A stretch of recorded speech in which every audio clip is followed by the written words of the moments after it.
નમસ્તે મિત્રો, દેશી સ્વાદ ચેનલમાં તમારું સ્વાગત છે। આજે આપણે બનાવીશું કાચી કેરીનું શાક।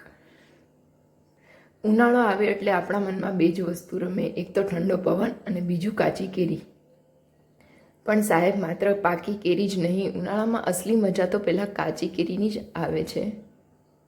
તો ચાલો મિત્રો, આપણે બનાવીશું હવે કાચી કેરીનું શાક।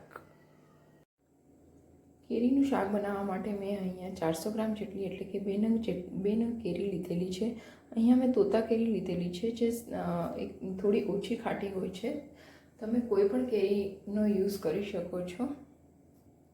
હવે કેરીનું શાક બનાવવા માટે આપણે કેરીના દીટિયા કાઢી લઈશું।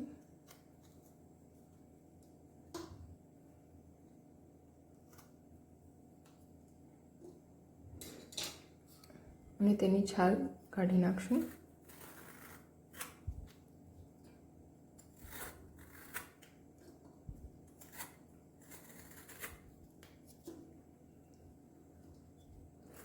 છાલ છે સારી રીતે કાઢીશું, જેથી કેરીનું શાક ચડવામાં આપણે વધુ ટાઈમ ના લાગે। કેરીની છાલ આપણે સારી રીતે કાઢી લીધેલી છે। હવે આ કેરીને આપણે સારી રીતે બે ભાગની અંદર ડિવાઈડ કરી દઈશું।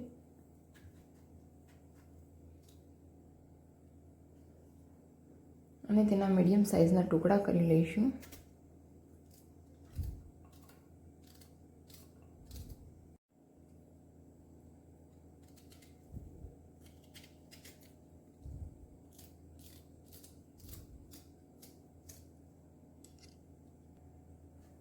અહીંયા તમે જોશો કે કેરીના ટુકડાની સાઇઝ છે આપણે એકદમ મીડિયમ રાખેલી છે। જો તમે વધારે નાના ટુકડા કરશો તો તમારું શાક એકદમ થીક જેવું થઈ જશે।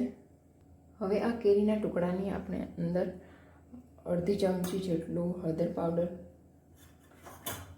1 ચમચી જેટલું લાલ મરચું, અડધી ચમચી જેટલું ધાણા જીરું, સ્વાદ અનુસાર મીઠું અને થોડો ગરમ મસાલો નાખીશું। અને હવે થોડું તેલ નાખીશું, જેથી કરીને આ મસાલો સારી રીતે કોટિંગ થઈ જાય। હવે તેને સારી રીતે મિક્સ કરી દઈશું।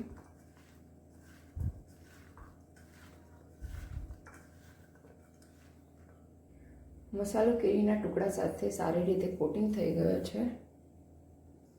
હવે શાકને વઘારવા માટે આપણે એક તવામાં તેલ લઈશું।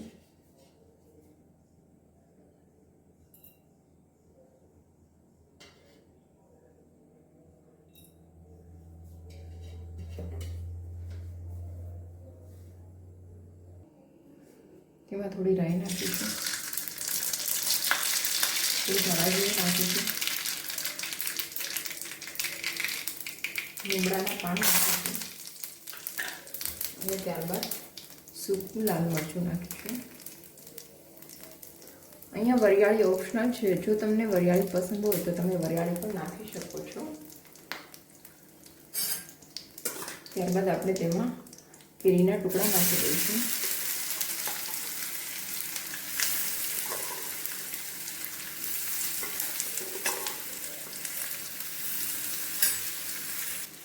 અને 2 મિનિટ માટે સાંતળવા દઈશું।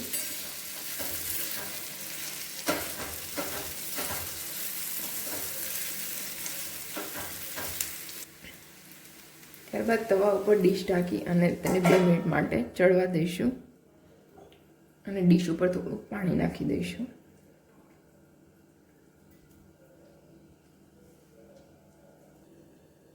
હવે આપણે ડીશ ખોલીને શાકને ચેક કરી લઈશું।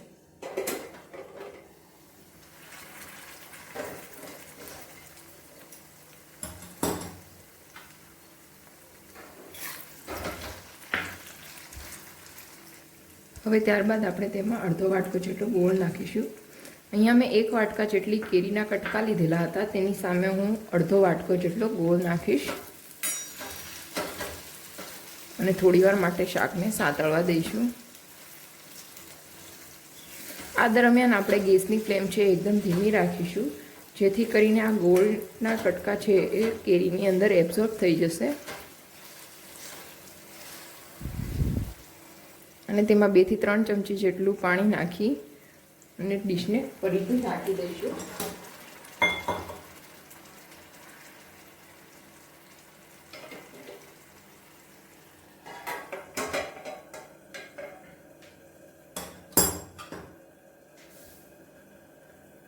જો તમારી કેરી વધારે ખાટી હોય તો તમે ગોળનું પ્રમાણ ઓછા વત્તા કરી શકો છો.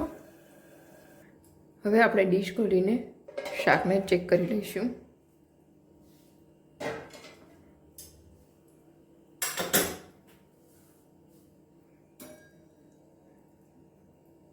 પછી કેરીનું શાક બનાવતી વખતે તમારે એ ધ્યાનમાં રાખવાનું છે કે કેરીના ટુકડા છે એ એકદમ મીડિયમ સાઇઝના રાખવાના છે, જેથી કરીને તમારું શાક એકદમ ક્રિસ્પી લાઈક બને. અને કેરીના જે ટુકડા છે એને પહેલેથી જ મસાલા સાથે સારી રીતે મિક્સ કરી દેવાથી તે સારી રીતે કૂક થઈ જશે અને બધા મસાલા છે તમારા કેરીના ટુકડાની અંદર પ્રોપર રીતે ટેસ્ટ આવવા લાગશે.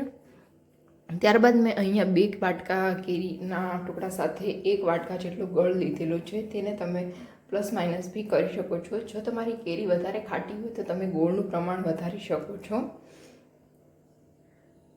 ગોળને શાકમાં નાખ્યા બાદ ગેસની ફ્લેમ આપણે એકદમ ધીમી રાખીશું, જેથી કરીને ગોળ છે એ કેરીના ટુકડાની અંદર પ્રોપર રીતે એબ્ઝોર્બ થઈ જાય અને આપણા કેરીના ટુકડા છે એકદમ ટ્રાન્સપરન્ટ થઈ જશે. અહીં કેરીના શાકની ખાસિયત એ છે કે તમે તેને અઠવાડિયા સુધી ફ્રીજમાં સ્ટોર કરી શકો છો અને ખાઈ શકો છો. તેને કંઈ જ થતું નથી. જો તમને આ મારી રેસીપી ગમી હોય તો તમે વિડીયોને લાઇક, શેર અને સબસ્ક્રાઈબ જરૂરથી કરજો. ત્યાં સુધી જય શ્રી કૃષ્ણ.